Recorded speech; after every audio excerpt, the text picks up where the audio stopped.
Nós tínhamos uma prática, há uns 10 anos atrás, de antes de começar a pregação, nós derrubávamos sempre um violão, porque a gente acreditava que dava sorte, entendeu?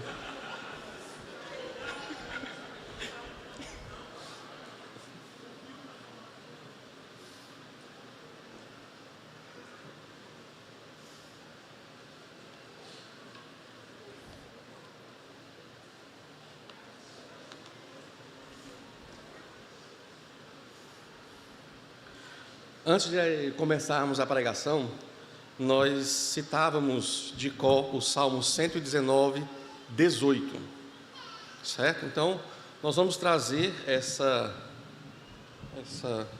Alguém me ajude aqui que esse negócio está...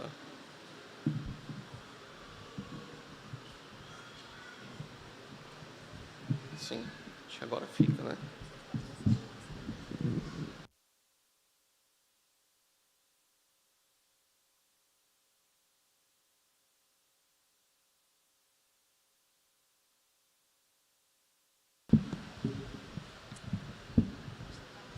Tá.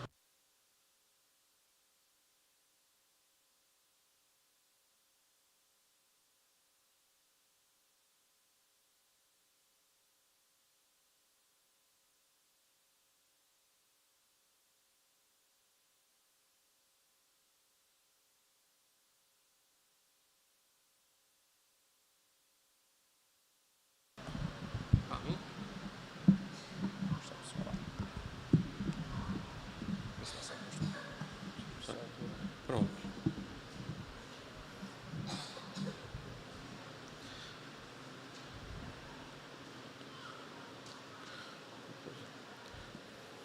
Citávamos o Salmo 119, 18. Não sei se você já deu uma pescada aí, mas a gente citava de cor. É uma coisa, um versículo pequeno. Então nós vamos repetir isso hoje.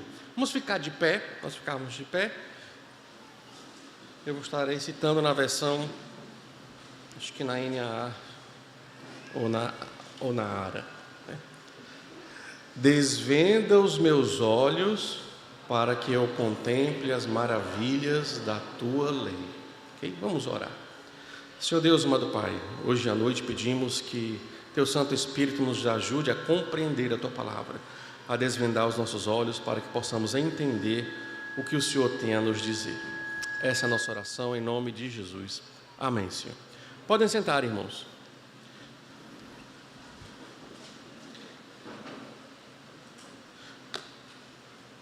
John MacArthur, uma vez, quando estava pregando sobre o Sermão do Monte, ele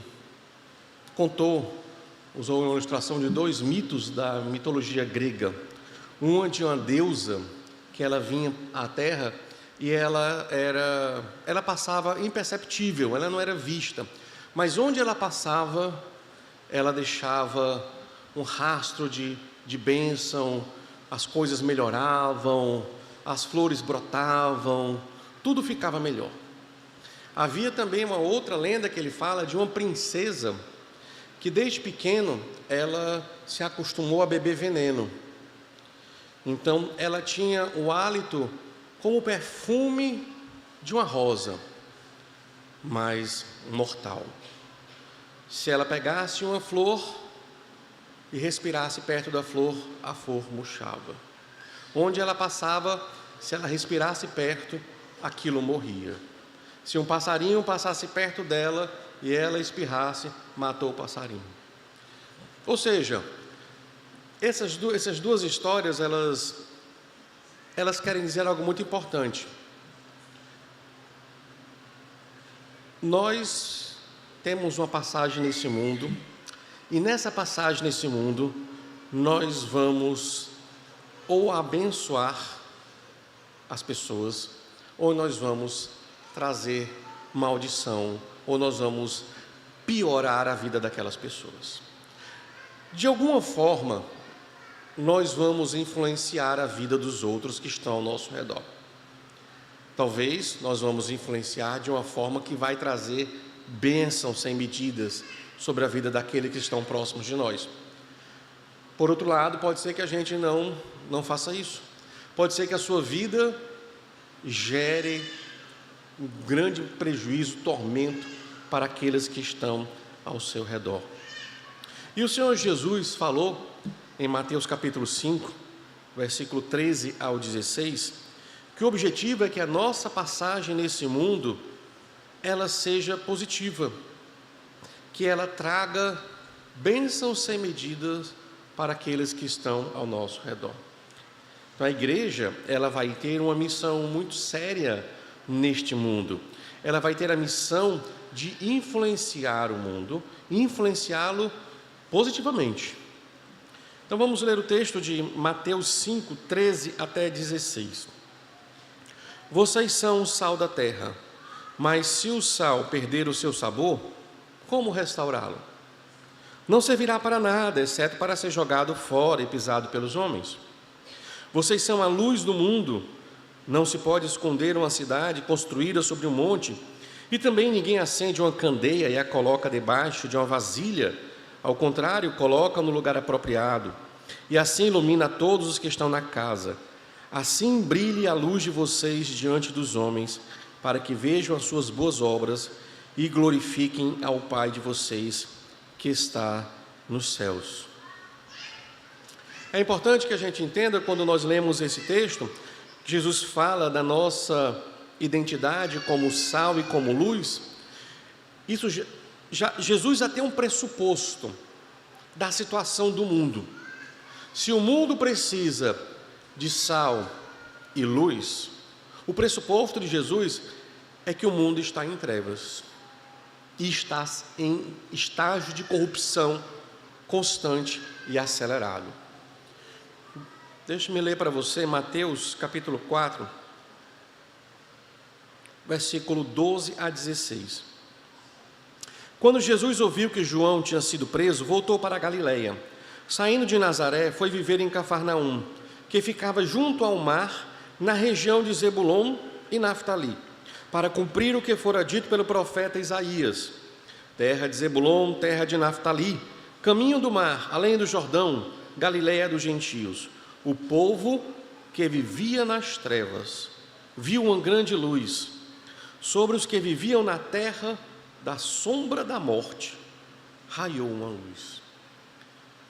Então, o evangelista está dizendo que aquela região ali da Galileia, a situação espiritual daquela região era de um povo que vivia na sombra da morte, um povo que vivia nas trevas, e a presença de Jesus era a presença de uma grande luz. Uma luz brota no meio das trevas. Em 2 Timóteo, deixe-me ler também para você, capítulo 3, versículo 13. Deixa eu achar aqui.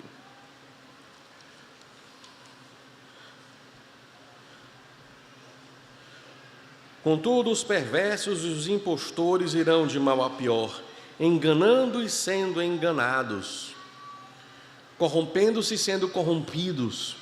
Essa é a situação do mundo. O mundo, desde o momento em que Adão trouxe o pecado, que ele entrou na história da humanidade, ele está permeado de trevas e em grande corrupção. Nós vivemos um estágio da civilização humana de ápice de desenvolvimento tecnológico. Esse desenvolvimento tecnológico trouxe muitas coisas positivas, a cura de muitas doenças,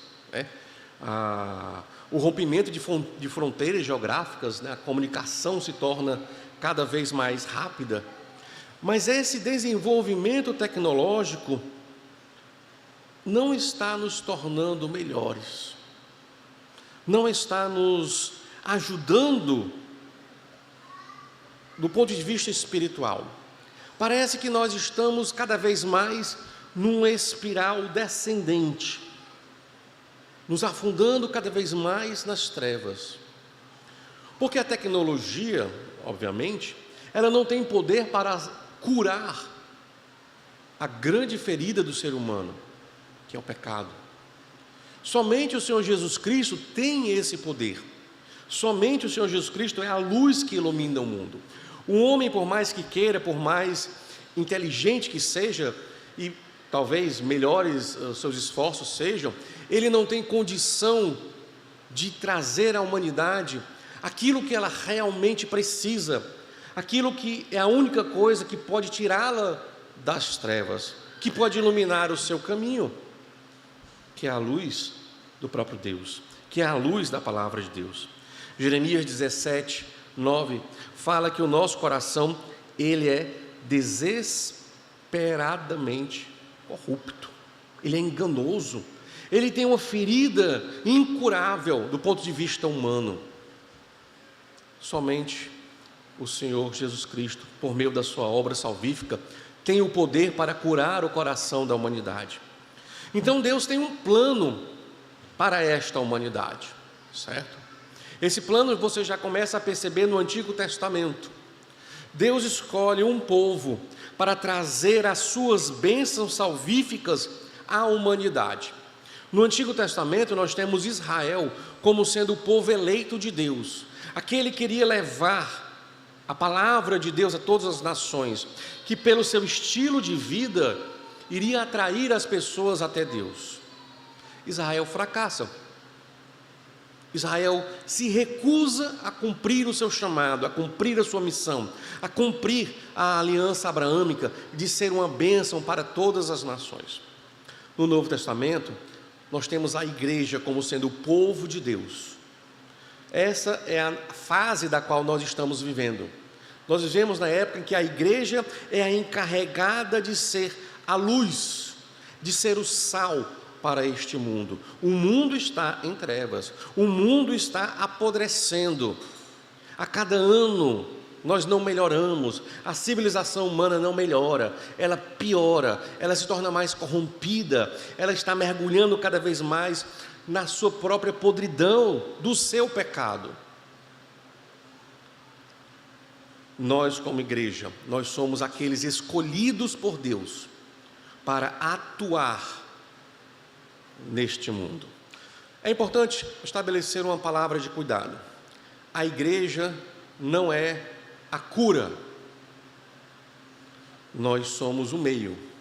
Nós somos aqueles que Deus quer usar, certo? E por mais intensos que sejam os nossos esforços, ainda não é o momento de trazer a cura final. Somente na segunda vinda do Senhor Jesus Cristo é que Ele vai estabelecer o ponto final, o fim para o pecado. Então a igreja tem uma missão de impedir que esta humanidade se autodestrua. Nós somos aqueles que vão trazer contenção por meio de luz e por meio do sal. Nós somos o sal e nós somos a luz. Então, por meio da nossa influência no mundo, nós vamos impedir que este mundo chegue no ápice da sua catástrofe. O sal, o elemento primordial, característico, que Jesus salienta aqui, é justamente isso.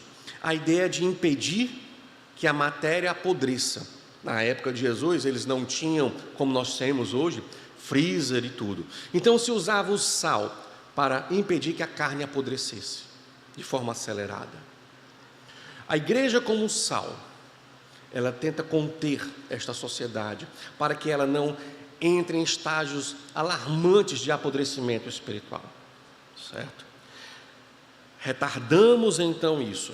Uma maneira que eu penso que o próprio apóstolo Paulo nos ajuda a entender essa função de salgar o mundo, está descrito em 1 Timóteo 2, deixa-me ler para você.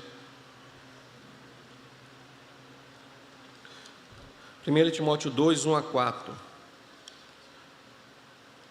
Antes de tudo, recomendo que se façam súplicas, orações, intercessões e ações de graças por todos os homens, pelos reis e por todos os que exercem autoridade, para que tenhamos uma vida tranquila e pacífica, com toda a piedade e dignidade. E isso é bom e agradável perante Deus, nosso Salvador. O apóstolo Paulo não está querendo uma vida mansa, mas ele está orando e nos ensinando a orar por aqueles que governam a nossa sociedade. A igreja, ela tem um ministério sacerdotal. O sacerdote é aquele que intercede em prol de outro. Então a igreja, no seu ofício sacerdotal, ela intercede em prol dos líderes da sociedade, dos reis, daqueles que estão investidos de autoridade. Como nós vivemos numa democracia, nós temos 3 poderes em nosso país. Nós temos um poder judiciário, nós temos um poder legislativo, que elabora as leis, e nós temos um poder executivo. Então, Paulo está dizendo, se você deseja realmente ter uma grande influência na sua sociedade, você tem que orar pela liderança dessa sociedade, certo? O Evangelho, se ele está dentro de uma sociedade que não está caótica, ele tem mais condição de se espalhar, entendeu? É muito mais, digamos assim, proveitoso do ponto de vista estratégico da pregação do Evangelho, pregar o Evangelho num país onde não está em guerra. Um país em guerra, as coisas são muito mais complicadas. Quando Paulo prega o Evangelho dentro do contexto romano, ele estava dentro de um império que havia ordem, a famosa Pax Romana. Então, isso possibilitou ao apóstolo Paulo e aos missionários viagens mais tranquilas, mais seguras, possibilitou um aparato logístico que fez com que os missionários, os primeiros cristãos e evangelistas, conseguissem alcançar de uma forma bem mais proveitosa e eficiente os confins do Império Romano. Se o Império Romano estivesse em meio de invasões e guerras, isso seria muito mais complicado. Iria ser feito, obviamente, mas seria muito mais complicado. Então Paulo diz, orem por aqueles que estão na presidência, orem por aqueles que estão no tribunal superior, orem por aqueles que estão no Senado e na Câmara dos Deputados. Quando a igreja, ela se ausenta da sua missão de interceder pela sua liderança política, ela está lavando suas mãos para a sua missão de salgar a sua sociedade. Nós, por meio da oração, podemos fazer uma grande diferença nesta sociedade. Uma das maneiras que a igreja pode atuar e fazer uma grande diferença. Mas será que a igreja anda orando pelo seu presidente, pelos seus legisladores, pelos seus juízes? A falta da nossa oração é como um bumerangue que nós jogamos, vai voltar para nós, entendeu? Vai atingir a nós mesmos. As catástrofes, a própria ira de Deus que é derramada em sociedades que alcançam o limite do permitido no governo divino de licenciosidade, de pecaminosidade, cai não apenas sobre os ímpios, cai sobre os justos também, entendeu? Cai sobre os justos também. Quando um país está em guerra, as bombas não caem só na casa dos pagãos, elas caem na casa dos cristãos também, entendeu? Então todos nós somos atingidos pelo nosso próprio pecado de omissão de orar pelas autoridades do nosso país. E aí nós acabamos colhendo uma vida que não é tranquila, como o apóstolo Paulo disse que nós poderíamos ter se tivéssemos orado. Então, quando nós salgamos, nós estamos retardando esse apodrecimento. Mas Jesus diz, não apenas salgar, nós somos também luz. Deixa eu voltar lá, Mateus 5. Vocês são luz do mundo. A ideia de iluminar, ela tem uma característica diferente do salgar. O salgar não necessariamente transforma algo, ele impede algo. A luz não. A luz, ela transforma trevas em luz. Então, a luz tem muito a ver com a proclamação da palavra. A palavra é lâmpada para os meus pés. A palavra é luz para o nosso caminho. Jesus é a luz do mundo, Ele é a palavra. Quando pregamos a palavra de Deus, nós agimos de tal forma que nós transformamos a realidade. Uma realidade que está em trevas é transformada agora numa realidade iluminada. Isso é o poder da palavra de Deus. A palavra de Deus tem o poder de mudar a situação de uma sociedade de forma radical. Nas nossas orações, nós estamos orando para aquela sociedade, para aquelas lideranças, para que essa podridão seja contida. Mas ao pregar a palavra de Deus para autoridades ou para qualquer outra pessoa, nós agimos de modo a transformar o status daquela pessoa de perdido para salvo.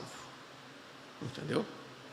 Então, o objetivo, a lógica, então, de ser luz é você ser colocado num lugar onde você possa brilhar o máximo possível.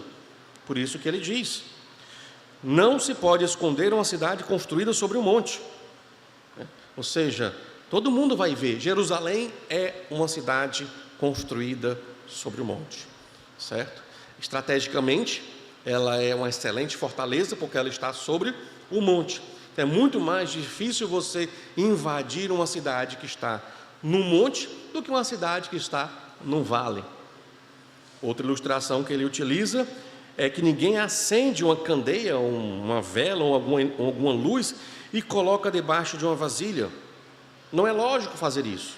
Quando você acende uma luz, uma vela, uma candeia, você coloca num lugar alto para que ela ilumine toda a região. Então a ideia de ser luz é que você possa brilhar, certo? Um crente, ele é luz. Veja, Jesus não diz você deve ser, Jesus diz você é. Por natureza você é luz, você é sal. Você talvez pode não querer agir assim, o que é um pecado, mas você é luz.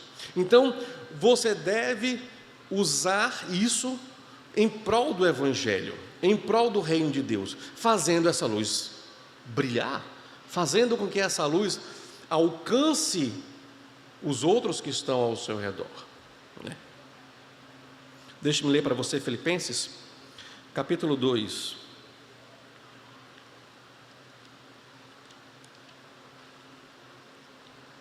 Versículo 14 e 15. Façam tudo sem queixas nem discussões, para que venham a tornar-se puros e irrepreensíveis, filhos de Deus inculpáveis no meio de uma geração corrompida e depravada, no qual vocês brilham como estrelas no universo. No meio de uma geração corrompida, no meio de uma geração depravada, no meio de um mundo em trevas. O que é a igreja?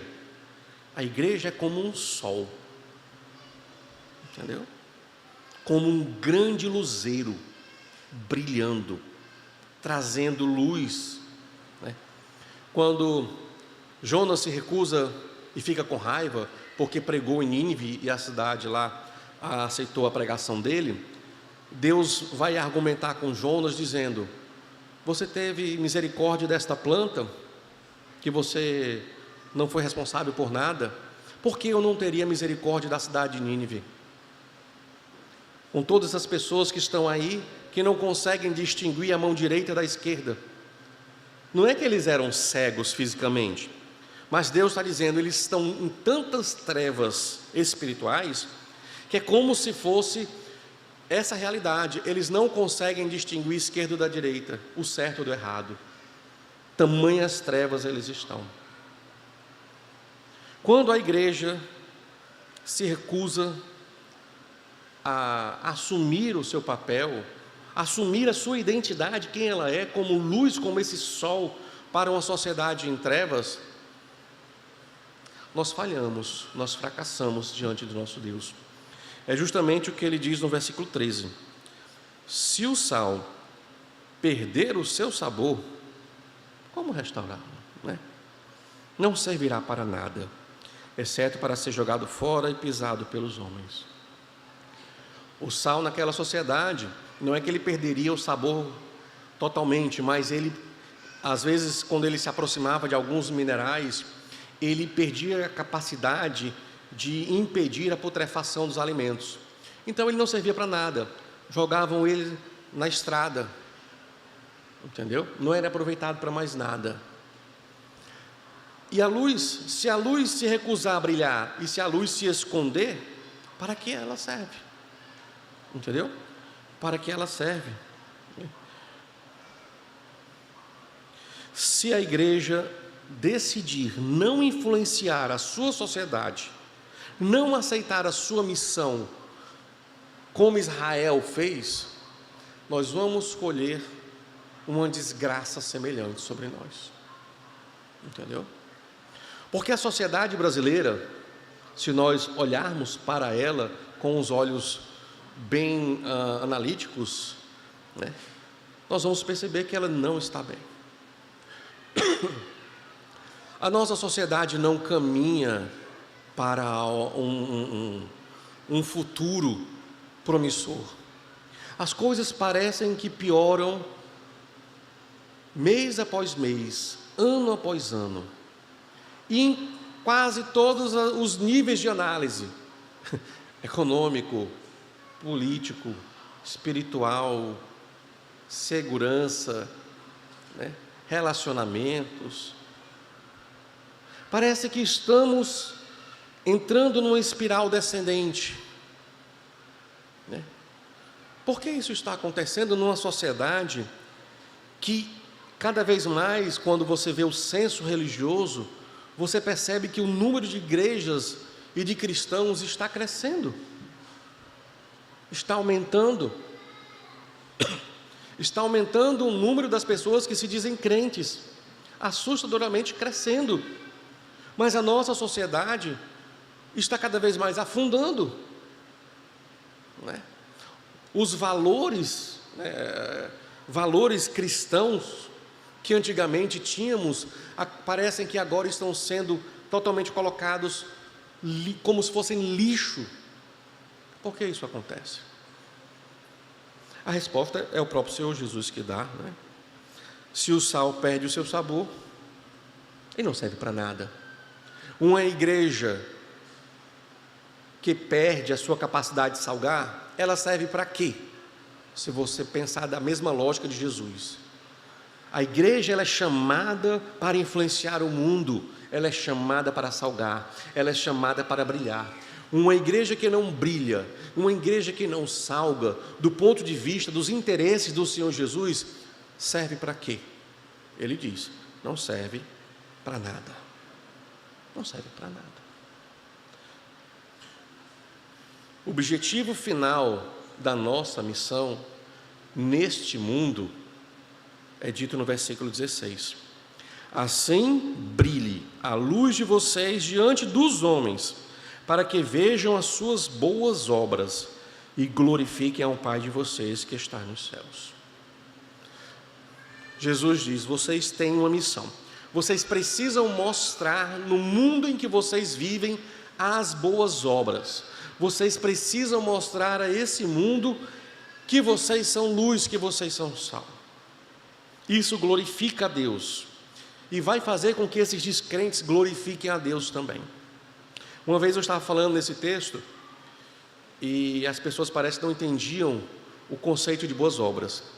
E eu resolvi hoje fazer uma pedagogia inversa. Eu vou dizer o que não é boa obra, porque às vezes as pessoas entendem pelo que não é melhor do que entendem pelo que é. Então eu vou dizer para você o que não é uma boa obra, o que a igreja não pode mostrar ao mundo. Gálatas capítulo 5, 19 a 21.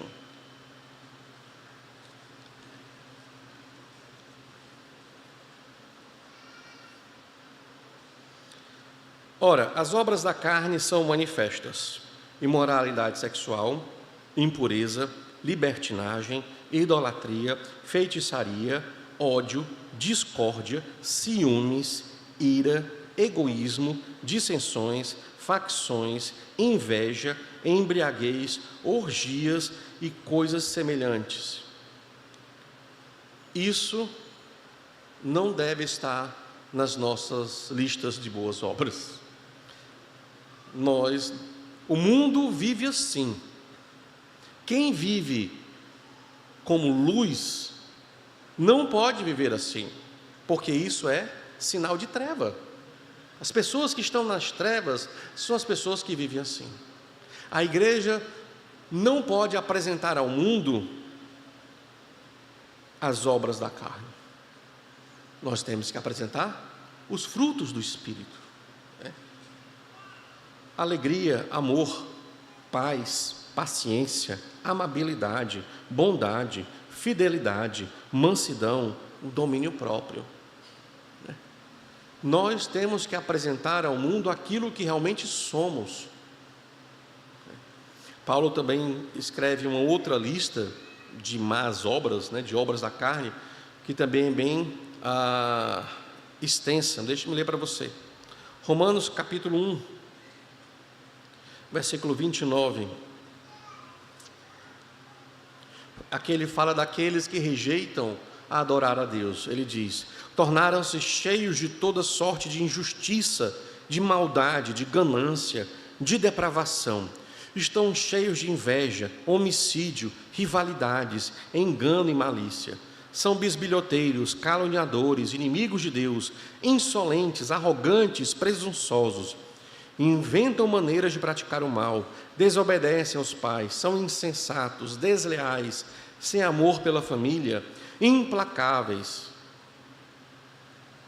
A igreja não pode mostrar isso ao mundo. A igreja, ela foi criada para tirar o mundo desse tipo de situação. A igreja foi criada para mostrar, ela também é um farol, no meio de um mar, de uma tempestade, numa noite escura em trevas. A única coisa que tem condição de guiar aquele navio é aquele farol. A igreja é um farol. A igreja mostra o caminho seguro. Então a igreja não pode mostrar, não pode apresentar o oposto. O objetivo então é que a nossa luz, ela brilhe diante dos homens. Nós não fomos resgatados das trevas para nos esconder. Não é essa a estratégia de Deus. Jesus deixou bem claro, ele disse na oração sacerdotal em João 17: não os peço que eu os tire do mundo. Jesus deixa claro: eu os enviei ao mundo. Mas a igreja, ela só pode ser útil ao mundo se ela for diferente do mundo. Entendeu? A igreja só pode ajudar o mundo em trevas se ela for justamente o oposto desse mundo que está em trevas. Ela só pode ajudar a guiar essas pessoas que estão na escuridão se ela for luz, se ela trouxer a luz. Então Jesus diz: vocês precisam brilhar neste mundo. Nossa igreja Manaim, igreja local Manaim, tem 37 anos de existência. O fundador da igreja, o meu sogro, pai da Renata, pastor Pedro, não mora mais no Brasil, está morando nos Estados Unidos. Começou esse ministério. Depois aí depois chamei o Iago a fazer parte da equipe pastoral. Depois Davi, temos o pastor Marcos Paulo, temos os outros presbíteros. Mas nós não sabemos o que vai acontecer daqui a 50 anos. Será que a igreja Manaim, esperamos que sim, daqui a 50 anos, daqui a 100 anos, vai continuar sendo sal, vai continuar sendo luz neste mundo? Será que nós realmente estamos sendo sal e luz agora? Nós estamos vendo muita gente, as cadeiras estão lotadas, mas isso não é sinal direto de que nós estamos brilhando o suficiente na proporção da quantidade de membros que temos. Quando a igreja local ela se mostra inútil para o reino de Deus, Jesus, que é o dono da igreja, ele fecha a igreja. Igrejas locais se acabam. A igreja universal, ela jamais será derrotada, mas igrejas locais, elas se acabam, né? E os prédios são vendidos, se transformam em outras coisas, né? Quando uma igreja não tem mais serventia para o reino, o próprio Senhor da igreja elimina aquela igreja. Ela não é mais útil, ela não serve para nada. Então, nossa oração hoje é um desafio de que a gente assuma a nossa identidade. Nós somos luz, nós somos sal. Então, assuma quem você é. Você não pertence às trevas. Então, não permita que as trevas dominem sua vida. Nós temos o poder do Espírito Santo para viver como crentes, para viver à altura do nosso chamado, para poder fazer diferença neste mundo. Eu quero encerrar com uma outra história, essa aqui é verídica, que o pastor John MacArthur fala.